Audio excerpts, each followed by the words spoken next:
Hello, everyone, and welcome to Kilowatt. My name is Bodie, and I am your host, and I have a couple of really quick announcements, and then we're going to jump right into the news this week. First of all, I want to say thanks to Mark from New Zealand. Mark wrote in, and he said that he would like us to talk about Tesla's Semi event on December 1st, not September 1st.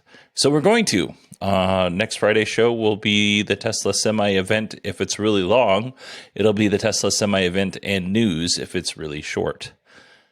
And while we're on the topic of shows, on Monday, November 28th, I will be on the Daily Tech News Show discussing first responders and mitigating emergencies when it comes to EVs. Pretty excited about that. And the next day, on Tuesday, I'm going to cover the Rivian earnings call right here on this show. And just this last thing as far as announcements go, I am very far behind. I'm actually recording this on Saturday at 5:40 p.m. instead of my normal time because I am so far behind. If I owe you an email, I apologize. I will get to you as soon as I clear some of the stuff off my plate. All right, let's go ahead and jump into our EV news. Lucid Motors has some ready-to-deliver vehicles on their website. So you just go to lucidmotors.com and you pick on ready to deliver, and you can pick one of many $154,000 vehicles that can be delivered to you in a few days instead of a few weeks or months if you're interested in such things. But there are plenty for everyone at $154,000. I'm going to be honest, if I spend $154,000 on a vehicle, I don't want it to be off the shelf. I want to customize that thing for $154,000. But if you are not as picky as me, I'm very persnickety, I've been told. Lucid Motors has you covered. For $154,000, they have you covered. All right, I'm going to stop beating that dead horse. Not long ago, I said that Faraday Future was on the path to production, and I was really surprised that they had made it this far because when I started this podcast in 2016, the three EV companies that I could talk about with any sort of regularity were Tesla, Lucid Motors, and Faraday Future. And it looked like Faraday Future was going to build this huge plant just outside of Las Vegas, and at CES, they had this big video of these earth movers moving dirt around out there. But little did we know there was trouble inside of Faraday Future. And it seems like they were going to die several times over. And then a couple of weeks ago, maybe even a month ago, I said, Faraday Future, they're going to start production. I am shocked they're going to start production on the FF91. Well, guess what? Turns out I spoke too soon. Faraday Future announced this week that it is struggling and it has substantial doubt about the future of the company. You know what? I take no pleasure in this. It's hard to start an automotive company. I'm shocked that they made it this far. So I hope to see a Faraday Future or an FF91 out on the road someday and not in a museum. At this point, I've been wrong so many times about Faraday Future. I don't even know what to say. I'm not wishing against them. I'm not betting against them, but I'm also not betting for them. I wish them luck is probably what I should say and just move on. We can now include Ford in the growing list of companies and governments that would really like the U.S. government to be a little bit more lenient when it comes to the EV tax credits in the Inflation Reduction Act.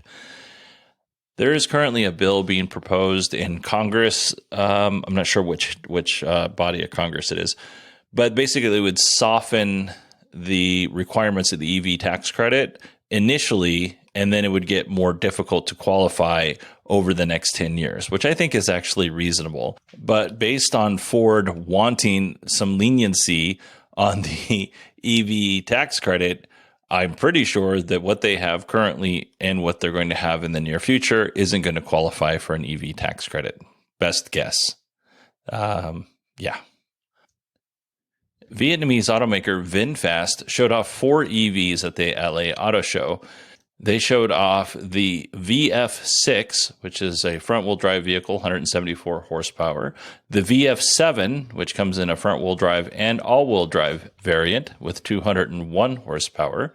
the VF8 and the VF9. So right now, the VF6 and the VF7, they aren't currently being built. They're expected to come to market sometime in 2023. So we don't have a lot of details on those two, the VF6 and the VF7. But we do have some details on the VF8 and VF9.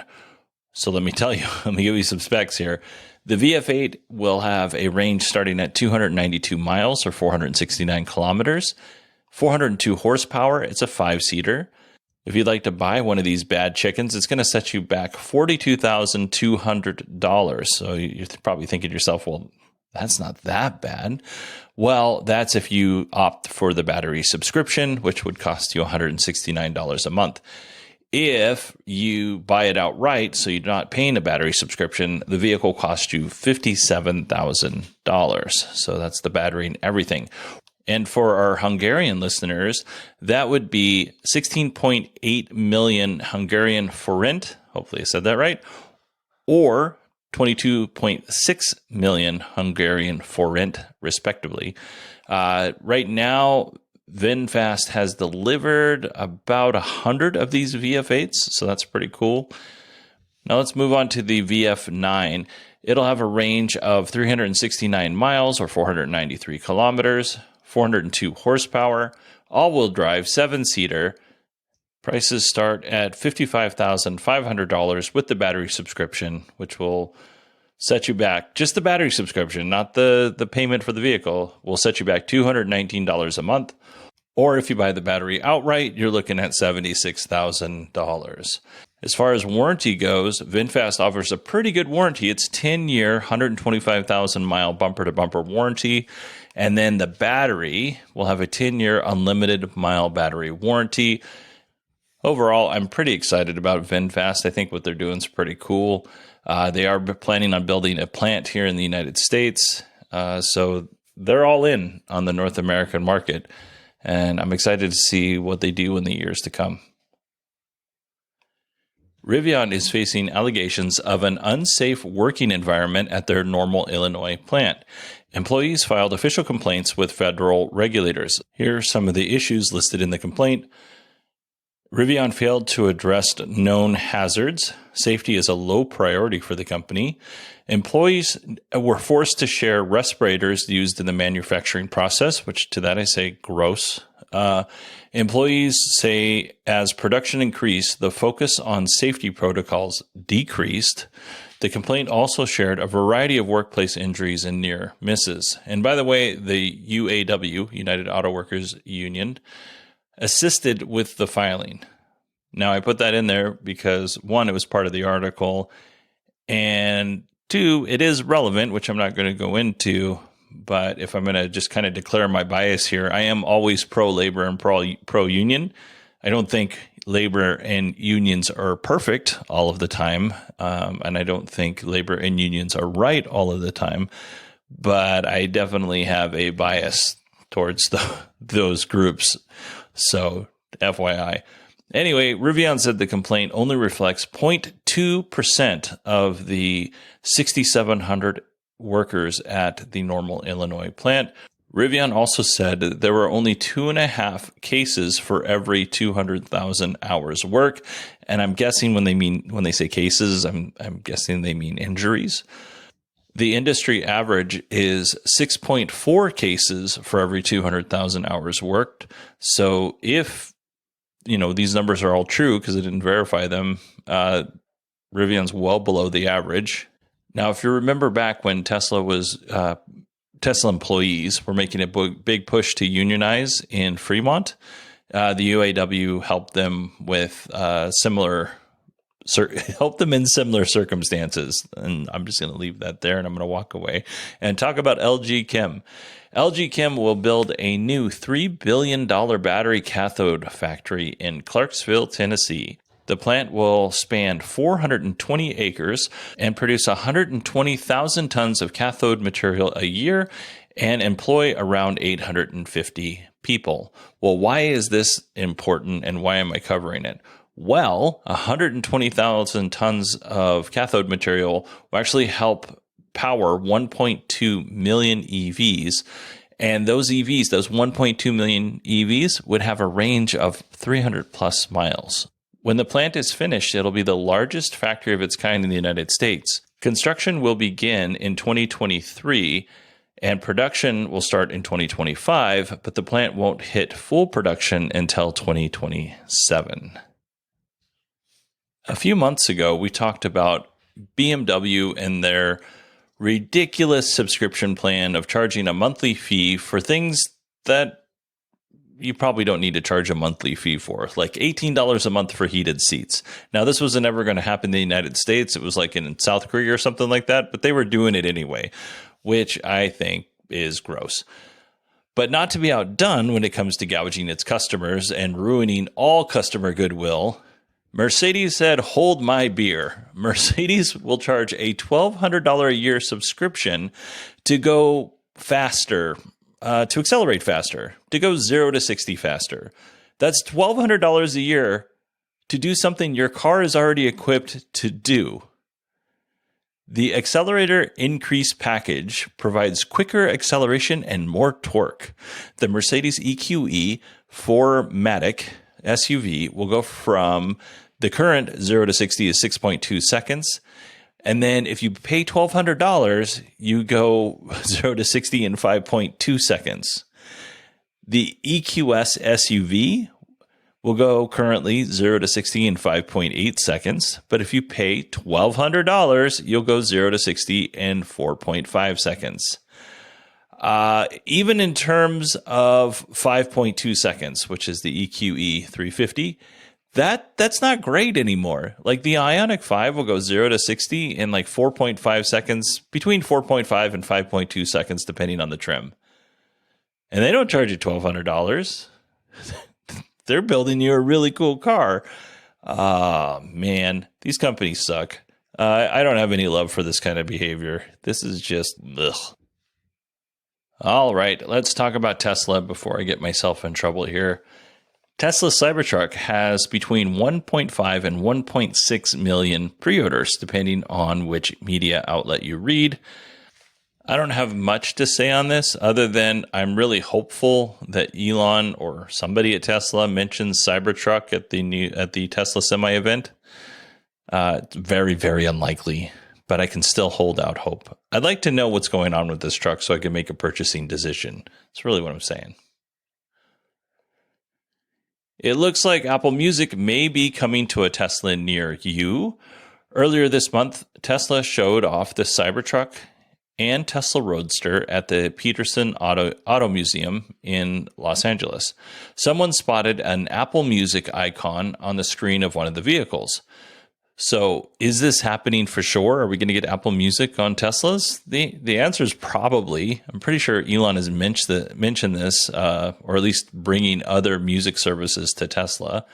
Fred Lambert did mention in his electric article that I was reading that Tesla usually releases a big holiday update, and that's true. And maybe the Apple Music service will show up there, which is pretty cool. Right now, Tesla offers Spotify and Tidal subscription services in their vehicles. I actually have Apple Music and Tidal, and I'm happy with both of them. Tidal is actually, I think, maybe a little underrated. And to be clear on this, this isn't Apple CarPlay. It's just Apple Music. Rumor has it that Tesla is working on integrating Dolby Atmos into their cars. If you don't know what Dolby Atmos is, it's really good surround sound technology. You usually find Dolby Atmos like at movie theaters and higher-end home theaters. If Tesla is in fact working on integrating Dolby Atmos, they won't be the only car company who has done so. Lucid Motors already has Dolby Atmos in the Lucid Air. Mercedes-Benz and Volvo have both announced that they're going to also integrate Dolby Atmos into their vehicles, and probably a bunch of other auto manufacturers are going to do this as well. This next story isn't so much a rumor, but it is rumor adjacent. The next generation of chips for Tesla full self-driving will be fabbed by TSMC. That stands for Taiwan Semiconductor Manufacturing Company. This company builds chips for companies like Apple and things like that.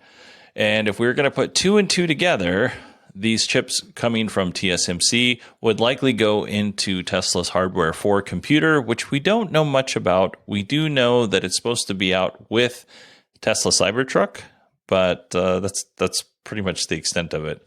But I am excited to see what Hardware 4 can do. Here's some good news for Tesla owners in North America that still haven't been accepted into the full self-driving beta. FSD beta is now available to all owners who purchase the full self-driving package. So you no longer have to have a good driver score. You can just ask for it and Tesla will give it to you. All right, here's our final story this week. According to Bloomberg, and this comes by way of Inside EVs because Bloomberg has a paywall and I couldn't read their article, Elon Musk was chatting with South Korean President Yoon in a virtual meeting. In the meeting, Elon mentioned that he considers South Korea to be a top candidate for EV investment. So I started looking around at different articles, and there are media outlets saying that Tesla is considering building based on this conversation, a gigafactory in South Korea. But I went to a Reuters article on the subject, and here's what they had to say. As Yoon was aware of Tesla's plans to build a factory in Asia in the future, his office said Yoon asked Musk to build the factory in South Korea. In response, Musk said he considered South Korea to be one of the top candidates and would make the decision after reviewing investment conditions in other countries, including labor quality, technology level, and production infrastructure. Now, admittedly, I don't know a lot about South Korea, but from what I do know, it seems South Korea would be able to tick all of those boxes. But Tesla is also looking at Indonesia and India for expansion. In any case, wherever Tesla decides, or whichever Asian country Tesla decides to build their next gigafactory in, I will keep you updated.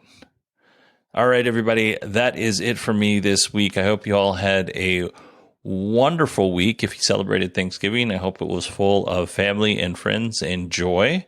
If you want to email me, it's Bodie, BODIE at 918digital.com. You can also find me on Twitter at 918digital. Hope you all have a great week. Remember to catch me on the Daily Tech News Show on Monday, November 28th, and I will talk to you